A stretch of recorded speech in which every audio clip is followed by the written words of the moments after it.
საარჩევნო უბნების დახურვის შემდეგ კოალიცია ქართული ოცნების წევრები გორის რაიონში განსაკუთრებული აგრესიით გამოირჩეოდნენ როგორც რიგითი მოქალაქეების, ასევე ჟურნალისტების მიმართ. გორის მე-14 საარჩევნო უბანზე მისულმა ქართული ოცნების კოორდინატორმა მარინა მეტრეველმა კომენტარის გაკეთებაზე უარი თქვა და ჟურნალისტებს სიტყვიერი შეურაცხყოფა მიაყენა. მარინა მეტრეველმა განაცხადა, რომ საინფორმაციო საშუალებები არ აინტერესებს და არც უყურებს კომენტარს კი მხოლოდ ინფო9 აძლევს.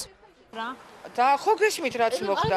ნუ ახლა მაშინ არ ხროვები ყოფილიყარ დარგეთ. არ ვაკეთებ კომენტარს არ. ორი სიტყვით ახლა ინფო რომ მოვიდეს, ხო გააკეთებ ქალბატონო მარივნა. ინფოსთან გავაკეთებ, დამანებეთ და ჩვენთან რა პრეტენზია გაქვს? არ მაქვს პრეტენზია მაქვს. ტელევიზორს. არა, არც მაინტერესებს. რატო არ უყურებთ? მე ინფორმაციას თუ იღებთ თქვენ, ორი სიტყვით რო გაჩერდეთ და რა მოხდა, რომ მითხრათ არ შეიძლება?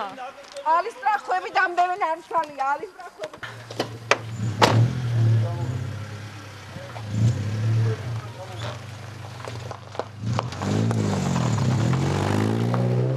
კოალიცია ქართული ოცნების აგრესიულ ტენდენციას ინფო9 და მე-9 არხის ჟურნალისტებიც არ ჩამორჩნენ. მე-9 არხის და ინფო9 ჟურნალისტებს საკუთარი მოვალეობა დაავიწყდათ და კომენტარებს კომისიის წევრების ნაცვლად გორის მე-9 საარჩევნო უბანზე აკეთებდნენ. კომისიის მდივნის მისამართით დასმულ შეკითხვებს პასუხი მე-9 არხის ჟურნალისტმა გასცა. ეხლა მე რო გითხრათ სასწავლო გვარი და სახელი 12 კი უნდა დამიჯერო.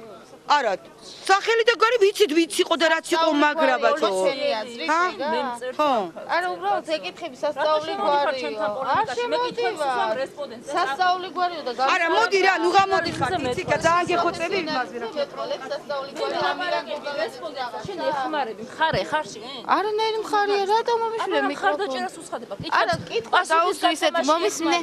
როგორ გეკადრება, ვის ვეხმარები პასუხი? ხალხს ვეკითხები კომისიის წევრს და იმის მაგრად ცემ პასუხი. მე გაგეცი შენ პასუხი? კიდე კაი ჩავიდე. რაზე გაგეცი პასუხი?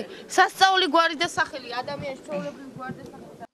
კოალიცია ქართული ოცნების წევრების აგრესია ქართული ოცნების გორის მაჟორიტარი დეპუტატობის კანდიდატმა სოსო ვახტანგაშვილმა უარყოფითად შეაფაზა და განაცხადა, რომ ჟურნალისტების შეურაცხყოფა და ზეწოლა ნებისმიერი პოლიტიკური ძალის მხრიდან დასაგმობია.